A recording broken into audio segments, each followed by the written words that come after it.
దేవునికి స్తోత్రములు. దేవునికి అమూల్యమైన ఘనమైన అతి ప్రియులైన దేవుని బిడ్డలారా, రెండు ప్రియులారా, ఈరోజు ఈ సమయం మనం వినబోయే దేవుని రక్షణ గల, శాంతి గల, జీవము గల, ఆరోగ్యము గల, వెలుగు అయిన దేవుని వాక్య భాగాంశం ప్రియులారా, దేవుని మహిమ మరియు మోషే. ప్రియులారా, మోషే దేవుని మహిమను చూడగోరుతాడు ప్రియులారా. కనుక దేవుని మహిమ మోషే గురించి ధ్యానిద్దాం ప్రియులారా. మొదట ప్రార్థన చేసుకుని సిద్ధమవుదాం. వినబోయే దేవుని మాటలు మంచి నేలలో విత్తబడిన గింజవలే నూరంతులు ఫలించినట్లు మన హృదయంలో దేవుని వాక్యము సఫలమవునుగాక. యేసుక్రీస్తు సర్వశక్తి గల నామంలో ఆమేన్. నాతో ఏకీభవించి ప్రార్థించండి ప్రియులారా. ప్రార్థన. తండ్రి, సర్వశక్తుడైన దేవా, పరిశుద్ధుడా పరిశుద్ధుడా పరిశుద్ధుడా, నిత్యముండువాడా, సృష్టికర్త, రక్షక, పోషకుడా, మీకు స్తోత్రం తండ్రి. యేసుక్రీస్తు నామంలో దేవా, నీ మహిమ మరియు మోషే అను వాక్య భాగం ధ్యానించబోయేటప్పుడు నిర్గమకాండ గ్రంథం 33వ అధ్యాయం నుండి మనందరితో మాట్లాడమని, ఇంకా కొన్ని పరిశుద్ధ గ్రంథ వాక్య భాగాల నుండి ధ్యానించబోయేటప్పుడు తండ్రి, వెలుగైన, రక్షణ గల, నూతన సృష్టి చేసే నీ వాక్యముతో, యేసుక్రీస్తు నామములో మీ పరిశుద్ధాత్మ శక్తితో, జీవంతో మనందరితో మాట్లాడి శుద్ధ హృదయాన్ని ఇవ్వమని, సంచరించే పరిశుద్ధాత్మతో నింపమని, దహించు అగ్ని అయిన నీ పరలోక శక్తితో, జ్ఞానముతో, విడుదలతో నింపమని, నీ మహిమతో నింపమని పరలోక తండ్రి మనందరినీ మీ పరిశుద్ధ మార్గములో, సత్యములో, జీవములో నడపమని, మరియు మీ రాజ్యం నీతి కొరకు ఆకలి దప్పిల గల వారై జీవించడానికి సాయం చేయమని తండ్రి, మన ఎడల తప్పు చేసిన వారిని మేము చేయమని, మన పాపం క్షమించమని, మమ్మల్ని శోధనలోకి తేక కీడు నుండి తప్పించమని యేసుక్రీస్తు నామములో, సర్వాధికారము గల నామములో ప్రార్థించి పొంది ఉన్నాం తండ్రి. ఇలాగ చేసి సాతాన్ని, వాని అనుచరులను, మీ పిల్లలైన మా అందరి జీవితంలో విశ్వాసము ద్వారా పరిశుద్ధత, ప్రార్థన, సాక్షి జీవితం ద్వారా చిత్తకత్రకమైన నజరేయుడైన యేసుక్రీస్తు నామములో ప్రార్థించి పొంది ఉన్నాం తండ్రి. మహిమగల దేవా, సర్వశక్తిమంతుడా, amen amen. Thank you father, thank you Jesus Christ, thank you holy ghost, fire, living water flow, amen. రెండు ప్రియులారా, దేవుని మహిమ మరియు మోషేను అంశభాగం ధ్యానిద్దాం. దీనికి మొదట మనం ఒక ఆత్మీయ గీతం, పాటను పాడుకుని సిద్ధమవుదాం ప్రియులారా. పాట యేసయ్య నా ఆశ్రయము. ప్రియులారా, యేసుక్రీస్తే మనందరి ఆశ్రయం ప్రియులారా. అరణ్యముగా ఉండే ఈ జీవితంలో, చీకటి గల ఈ లోకంలో యేసయ్య వెలుగైన ఆశ్రయము, మంచి కాపరిగా ఆశ్రయము, దేవుని కుమారుడుగా, దేవుని మహిమగా ఆశ్రయమైనాడు. ఇలాగే యేసయ్య నా ఆశ్రయం అనే పాటని పాడదాం ప్రియుల. నాతో ఏకీభవించి పాడండి. పాట. ఎవరున్నారు ఈ లోకంలో, ఎవరున్నారు నా యాత్రలో, ఎవరున్నారు ఈ లోకంలో, ఎవరున్నారు నా యాత్రలో, నీవే యేసయ్యా ఆనందమునా, నీవే యేసయ్యా ఆశ్రయము, నీవే యేసయ్యా ఆనందమునా నీవే యేసయ్యా ఆశ్రయము. ఎవరున్నారు ఈ లోకంలో, ఎవరున్నారు నా యాత్రలో, ఎన్నికలేని నన్ను నీవు ఎన్నిక చేసితివే యేసయ్యా. ఎన్నికలేని నన్ను నీవు ఎన్నిక చేసితివే.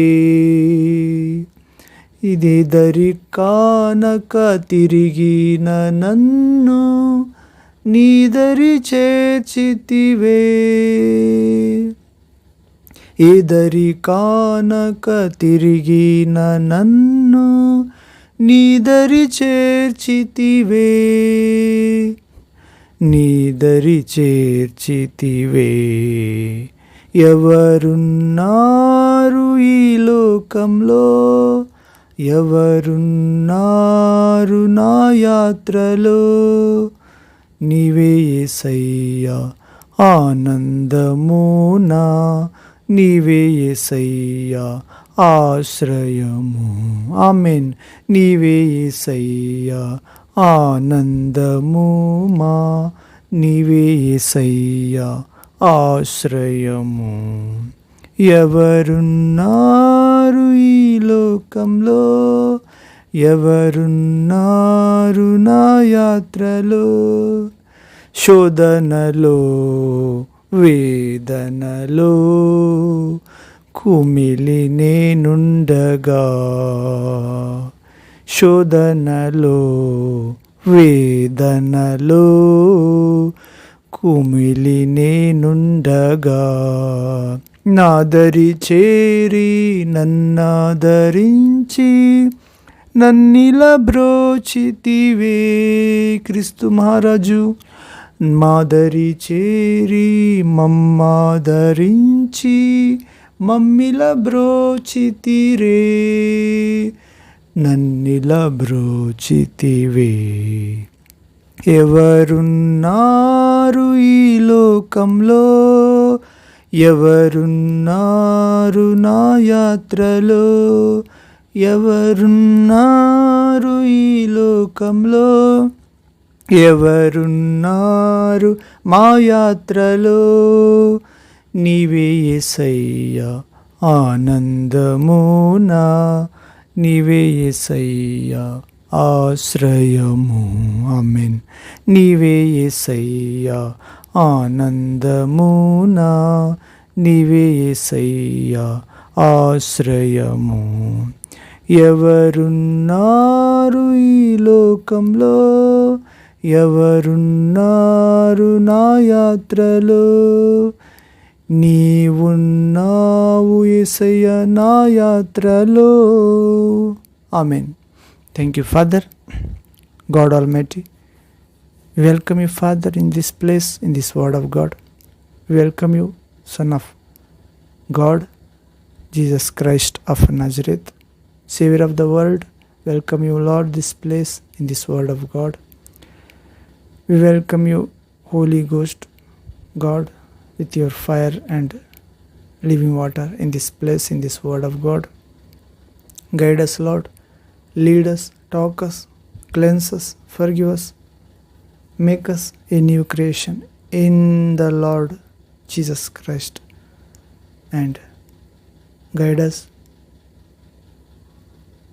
right way, right teaching, and teach us, Lord, glorious of God wisdom. In Jesus Christ's name we pray, Father God Almighty. Amen. Amen. Thank you, Jesus. Thank you, Father. దేవుని మహిమ మరియు మోషే గురించి మనం నిర్గమకాండ గ్రంథము 33వ అధ్యాయము 18వ వచనం చదువుతాం ప్రియులారా. Exodus chapter 33 verse 18th word. ఇక్కడ చదివితే, దయచేసి నీ మహిమను నాకు చూపుము అని. దేవుని మహిమ చూడవలనన్నదే ఇశ్రాయేలీయులను నడిపించిన నాయకుడగు మోషే యొక్క ఆశగా ఉండేను ప్రియులారా. దేవా, దయచేసి నీ మహిమ నాకు చూపుము అని ప్రియులారా. మోషే ఆశ ఐగుప్తు నుండి బయలుదేరినప్పుడు దేవుని హస్తము బలమైన అద్భుతములను సూచక క్రియలను జరిగించుటను మోషే చూచెను. ఎర్ర సముద్రము 2 పాయలుగా చిలుటను అతను కన్నులారా చూచెను. దాని గుండా అంటే ఇశ్రాయేల్ సమాజమును ఎర్ర సముద్రం గుండా ఇశ్రాయేలులను ఆరిన నేల మీద నడుచుటను, ఎర్ర సముద్రం యొక్క నీరు ఐగుప్తీయులను ముంచివేయుటను మోషే చూచెను. మరియు మేఘస్తంభము, అగ్నిస్తంభములు వారిని నడిపించుట, ప్రతి ఉదయము ఆకాశం నుండి మన్నా కురియుట, బండ నుండి నీరు వచ్చుటను బట్టి పరవశము చెందినను మోషే హృదయము దేవుని మహిమను చూచు నిమిత్తము ఆశపడను ప్రియులారా, ఆశపడాను. ఇలాగే సాధారణముగా దేవుని మహిమను చూచిన ఏ నరుడును ప్రాణంతో ఉండలేడని దేవుడు మోషేకు చెప్పింటాడు. అవును, ఆ మహిమను భరించగల బలము కంటి నరములకు లేదు ప్రియులారా. అవును, మిట్ట మధ్యాహ్నము ప్రకాశించుట సూర్యుని ఆ మహిమను వెలుగును 5 నిమిషములు తేరి చూచుట కష్టతరం ప్రియులారా. ఒకవేళ పట్టుదల కలిగి సూచిన ఎడల, ఒకవేళ మిట్ట మధ్యాహ్న సూర్యుని పట్టుదల కలిగి 5 నిమిషాలు చూచిన ఎడల వారి కన్నులు దెబ్బతింటవి. అవును ప్రియులారా. అలాగైతే సూర్యుని సృష్టించిన మహిమగల రాజును, తండ్రి అయిన దేవుని కుమారుడైన యేసుక్రీస్తుని, ఆ పరిశుద్ధ ఆత్మ స్వరూపిని దర్శించిన ఎడల నిజమైన మహిమను మనకేమి అంటే మీకేమి సంభవించునో ధ్యానించాలి ప్రియులారా. అందువలన ఆయనకు పైగా నిలిచియుండు సెరాఫులు, దేవదూతులు 2 రెక్కలతో తమ ముఖమును కప్పుకుని 2 కాళ్ళ మీద నిలవబడి నేల తట్టక 2 రెక్కలతో కళ్ళు మూసుకుని దేవుడు పరిశుద్ధుడు పరిశుద్ధుడు పరిశుద్ధుడు అని రేపగులు కొనియాడుచుంటారంట ప్రియులారా. యెషయా ప్రవక్త గ్రంథము 6వ అధ్యాయము 2వ వచనంలో మనం చదువుతాం. మరియు దేవుడు మోషేకు తన మహిమను చూపించగోరినప్పుడు కొంత మట్టుకే చూపెను ప్రియులారా. అవును, దైవజనులు ఎవరైతే మరి తమ ఆత్మీయ ఎదుగుదల వెలుగును కొలది దేవుని మహిమను చూచుచున్నారు. అవును, దయచేసి నీ మహిమను నాకు చూపుమని మనవి చేసిన మోషేతో దేవుడు ఇట్లా నేను ఏమని, నా మంచితనం అంతయు నీ ఎదుట కనపరిచెదను మోషే, నేను కరుణించు వానిని కరుణించేదను, ఎవని యందు కనికరపడేదను వారిని కనికరపడేదను. అవును పిల్లరా. నిర్గమకాండము 33వ అధ్యాయం 19వ వచనంలో తండ్రి అయిన దేవుడు చెప్తున్నాడు మోషేకు. Exodus chapter 33 verse 19th word. ఇలాగే ఇందులో దేవుని మంచితనము, దయ, నామము, కరుణ, కృప మరియు కనికరము అను 4 అంశములు కలవ ప్రియులారా. ప్రార్థన వేళయందు ఇవన్నీ మనందరినీ ఆవరించనీయాలి. సాధారణముగా దేవుని మహిమ దాటి వచ్చుటకు ముందుగా ఆయన ప్రసన్నత అపరిమితంగా మనందరి మీదకు దిగుతుంది, మీ మీద దిగుతుంది. అప్పుడు ఆయన ప్రేమ మనందరి హృదయమును నింపును గనుక ఎన్నడూ అనుభవించని ప్రభువు కృపను, ప్రేమను, పరిశుద్ధతను బట్టి ఆనందిస్తాం ప్రియులారా. ఇలాగే దేవుని మహిమ మోషే చూస్తాడు ప్రియులారా.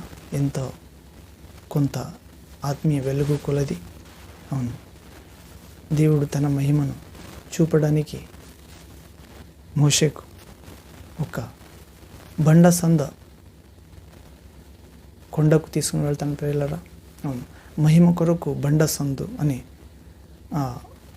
ఈ భాగంలో చూస్తే ప్రియులారా, దేవుని మహిమ చూసిన మోషే ఈ భాగంలో ఆ మహిమ చూపించే భాగంలో దేవుడు ఒక బండ సందుకు కొండకు తీసుకుని వెళ్తాడు మోషేను. మహిమ కొరకు బండ సందు. అవును, ఇక్కడ 33 అధ్యాయము నిర్గమకాండము 22వ వచనం చూస్తే exodus chapter 33 verse 22nd word ఇక్కడ చదివితే, నా మహిమ నిన్ను దాటి వెళుచుండగా ఆ బండ సందులో నిన్ను ఉంచి నిన్ను దాటి వెళ్ళు వరకు నా చేతిలో నిన్ను కప్పెదను. దేవుడు చెప్తాడు మోషేకు, మోషే నా మహిమ నిన్ను దాటి వెళుతున్నప్పుడు ఆ బండ సందులో, ఆ కొండలో నీవు నిలబడినావు కదా, ఆ బండ సందులో నిన్ను ఉంచుతాను. ఉంచి నిన్ను దాటి వెళ్ళు వరకు నా మహిమ చేతు నిన్ను కప్పెదను, లేకుంటే నీవు చనిపోతావు అన్నట్లు తండ్రి బండ సందులో ఉంచి తన బలమైన పరిశుద్ధాత్మ హస్తంతో చాపి కప్పి దాటి వెళతాడు. ఇలాగే దేవుడు తన దాసుడైన మోషేకు తన మహిమను చూపి నిమిత్తము, ఇదిగో నా సమీపమున ఒక స్థలమున్నది, నీవు ఆ బండ మీద నిలవవలెను అని మాత్రమే కాక ఆ బండ సందులో నిన్ను ఉంచి నిన్ను దాటి వెళ్ళు వరకు నా చేతిలో నిన్ను కప్పేదను అని చెప్తాడు ప్రియులారా. అవును ప్రియులారా, ఇలాగే నేడు సమస్యలు పోరాటముల మధ్య దేవుడు తన మహిమను కనపరచు ఒక బండ సందు మనకున్నది ప్రియులారా. అవును, అరణ్యయాత్రలో ఇశ్రాయేలులను వెంబడించిన ఆత్మ సంబంధమైన బండ యేసుక్రీస్తే. ప్రియులారా, కొరింథీ మొదటి పత్రిక 10వ అధ్యాయము 4వ వచనం, 1 Corinthians chapter 10 verse 4th word, ఆ బండ నుండి జీవజలము ప్రవహించెను. ఆ బండ సందులు క్రీస్తు గాయములను సూచించుచున్నది. అవును, మిమ్మును తనలో మనందరినీ, మానవ కులాన్ని, యేసుక్రీస్తును విశ్వసించిన ప్రతి ఒక్కరిని తనలో మరుగుపరుచుకున్న నిమిత్తమే క్రీస్తు చీల్చబడిన మహిమ బండ ఆయను ప్రియులారా. అవును, మీరు నేను ఆయన గాయములను ఆశ్రయించినప్పుడే ఆయన గొప్ప మహిమను సమీపించగలము. ఇలాగే బండ సందులలో ఎగురు పావురమ, బీటలను ఆశ్రయించున్న పావురమ అని ప్రభువు మనలను ప్రేమతో పిలుచుచున్నాడు. పరమగీతం 2వ అధ్యాయం 14వ వచనం చూస్తాం ప్రియులారా. ఇలాగే క్రీస్తునందు మరుగైయుండు దేవుని బిడ్డలను దేవుని ప్రేమ హస్తములో కప్పుచున్నవి. దేవుడు తానే వారి మీద మహిమగల ఆత్మగా నిల్చుచున్నాడు. అవును, పేతురు మొదటి పత్రిక 4వ అధ్యాయం 14వ వచనం చదువుతాం. Peter first letter chapter 4 verse 14th word. అవును, మనందరం బాలుడై ఉండగా ప్రియులారా, మనం చిన్నవాళ్ళ ఉన్నప్పుడు సూర్యగ్రహణం చూచు నిమిత్తం బహు ప్రయాసపడేవారము. ఆ దీపం యొక్క చిమ్నీని నల్లగా చేసి దాని గుండా, అంటే ఆ గాజు ప్రకాశింపజేసే ఆ గాజుని కాల్చి పొగతో నింపి ఆ గాజుల నుండి సూర్యగ్రహణం వీక్షించేవారం. అయితే కాలం గడిచినప్పుడల్లా కూలింగ్ గ్లాస్ ద్వారా సూర్యగ్రహణము, స్టెటస్కోప్ ఇంకా అనేక పరికరాల ద్వారా సాగినాం ప్రియులారా. అవును, ఆ ప్రకారమే దేవుని మహిమను మామూలు నేత్రములతో చూడలేము, కానీ క్రీస్తులో మరుగై ఉండి ఆయన రక్తము ద్వారా మాత్రమే దేవుని మహిమ స్వరూపమును చూడగలము. మరియు క్రీస్తు పొందిన పంచ గాయములను గూర్చి కొందరు కవులు మనస్సును కరిగించి పాటలను రచించిరి. క్రీస్తు యొక్క 2 చేతులలోనూ 2 కాళ్లలోనూ మాత్రమే కాదు, ఆయన ప్రక్కలను బల్లెపు పోటు వలన వచ్చిన గాయము ద్వారా రక్తము నీళ్ళు గురించి ధ్యానించాలని చెప్పిరి. అంటే యేసుక్రీస్తును సిలువ వేయబడినప్పుడు ఆయన చనిపోయారా లేరా అని సైనికులు యేసుక్రీస్తు పక్కకు దేహానికి బల్లెంతో పొడిచినప్పుడు కలిగిన గాయములు ఉన్నవి ప్రియులారా. అవును, వాటిని ధ్యానించుట ద్వారా కల్వరి ప్రేమ మనలను నింపినప్పుడు యేసుక్రీస్తు తన మహిమను మనకు చూపుతారు. అవును, సిలువలో క్రీస్తును దర్శించలేని వారు, అంటే సిలువ మార్గంలో జీవించలేని వారు, తన సిలువను ఎత్తుకుని యేసుక్రీస్తుని వెంబడించని వారు, నేను యేసుక్రీస్తు వాడను అని ఈ లోకంలో సాక్షి చెప్పలేని వారు, పరిశుద్ధంగా జీవించని వారు రాకడలో దేవుని మహిమను చూడలేరు పిల్లరా. కారణము, క్రీస్తు మహిమను కనపరచుటకు బండ సందులలో మరుగై ఉండవలెను. అవును, ఇలాగే దేవుని మహిమ మోషే చూస్తాడు ప్రియులారా. మరియు దేవుడు బండ సందులలో నిలిపి తన చేతితో కప్పి దాటి వెళతాడు. దేవుడు తన వెనుక భాగాన్ని చూపుతారు. అవును, ఇలాగే మహిమ ప్రతిబింబము అనుభవము. అవును, మోషేకు దేవుడు తన మహిమను చూపిస్తాడు బండ సందులలో నిలిపి. అవును, మరియు దాటి వెళ్ళినప్పుడు దేవుడు తన మహిమను ప్రతిబింబించు మోషే ముఖము అనుభవం పొందుతుంది. అవును, ఇలాగే 2 కొరింథీ 3:8 చూస్తాం ప్రియులారా. 2 Corinthians chapter 3:8 ఇక్కడ మోషే ముఖం మీద ప్రకాశించుచుండిన ఆ మహిమ, దేవుని మహిమ తగ్గిపోవునదైనను ఇశ్రాయేలీయులు అతని ముఖము తేరి చూడలేకపోయిరి. మోషేను బండ సందులో ఉంచి దాటి వెళ్ళి చేతితో కప్పి దాటి వెళ్ళినప్పుడు దేవుని వెనుక భాగం చూస్తాడు మోషే. ఆ మహిమ ఆవరిస్తుంది మోషేను ముఖం అని పిల్లరా.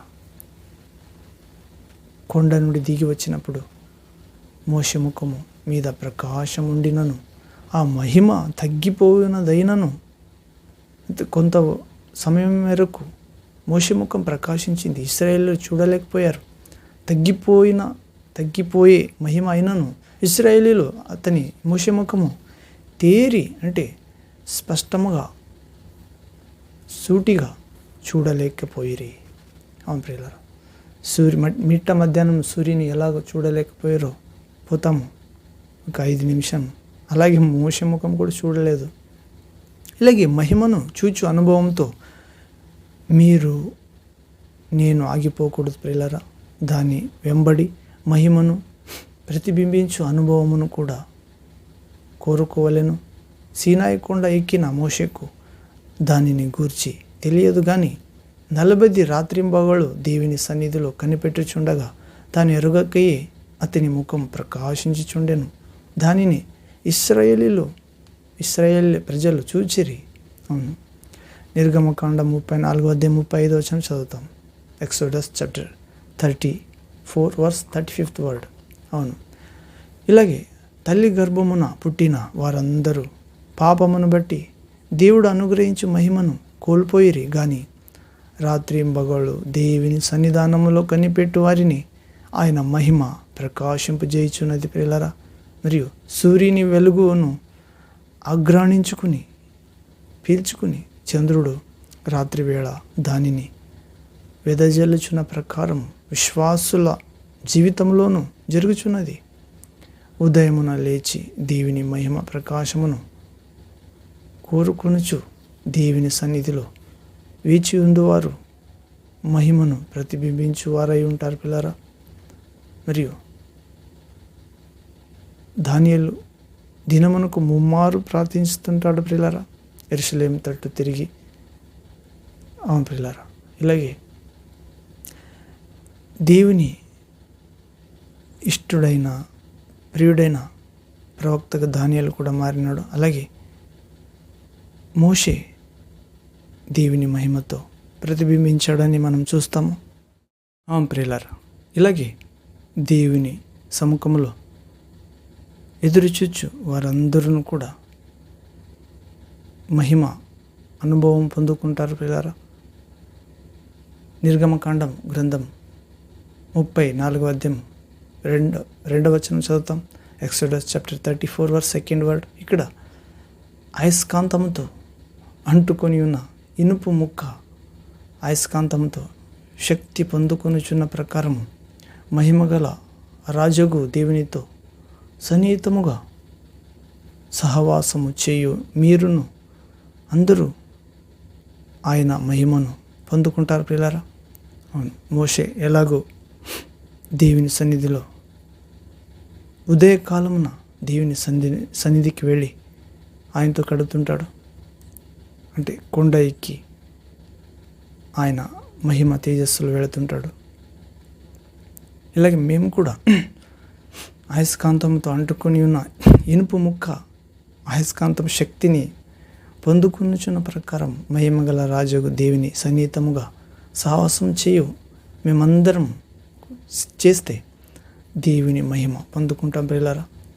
ఇప్పుడు కొత్త నిబంధనలో అధిక మహిమ, తగ్గిపోవని మహిమ, క్రీస్తు మహిమ, అంతకంతకు హెచ్చి పరలోక మహిమ ప్రియులారా, శాశ్వత మహిమ. ఇలాగే మనము కీర్తనల గ్రంథం 34వ అధ్యాయం 5వ వచనం చూస్తాము.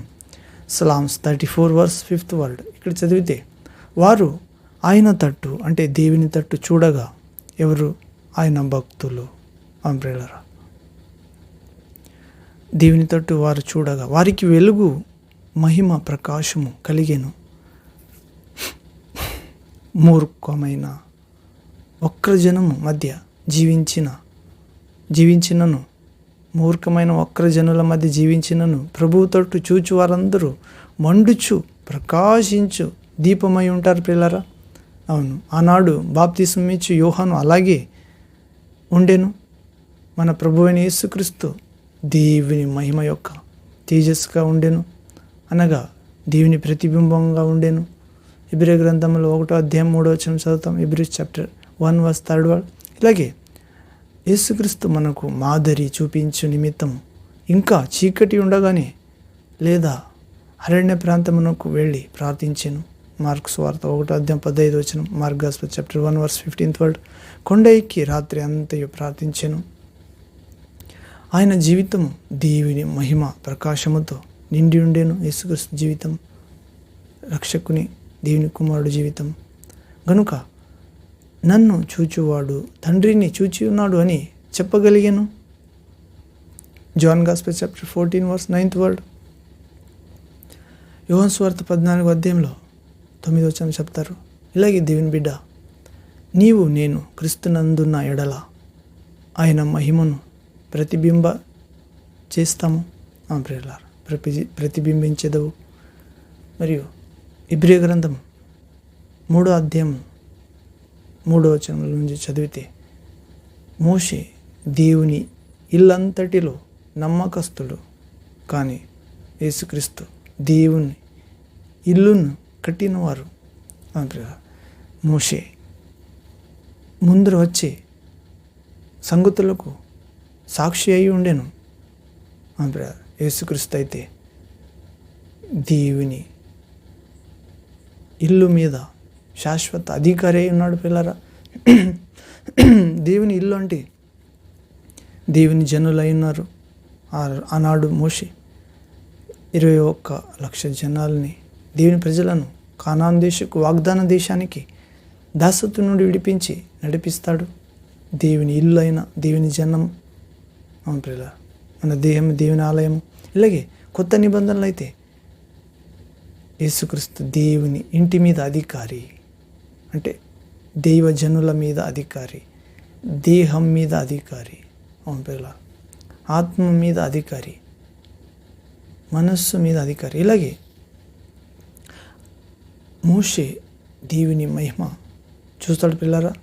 దేవుని మహిమ మోషే కలుస్తారు ఎంతో కొంత. ఇప్పుడైతే యేసుక్రీస్తు అయితే దేవుని ప్రతిబింబముగా దేవుని మహిమగా తేజస్సుగా పిల్లరా ఉండారు. ఆయన మనకు మాదిరి చూపించాడు. నన్ను ప్రేమించేవాడు నా మాట వింటాడు, నన్ను ప్రేమించినవాడు నా మాట వినడు. అలాగే నేనున్న స్థలంలో నా సేవకుడు, నన్ను ప్రేమించేవారు ఉండాలి. తండ్రి జగద్బునాది ఉత్పత్తి మొదటే నాకు ఇచ్చిన మహిమను మీరు చూడాలి అని శిష్యులకు చెప్తున్నాడు. ప్రియులారా, అలాంటి తండ్రి యేసుక్రీస్తుకు ఇచ్చిన ఆ తండ్రి మహిమలో ఉన్న యేసుక్రీస్తును చూడునట్లు ప్రభు మనందరికీ అనుగ్రహించునుగాక. యేసుక్రీస్తు నామంలో ఆమెన్, ఆమెన్.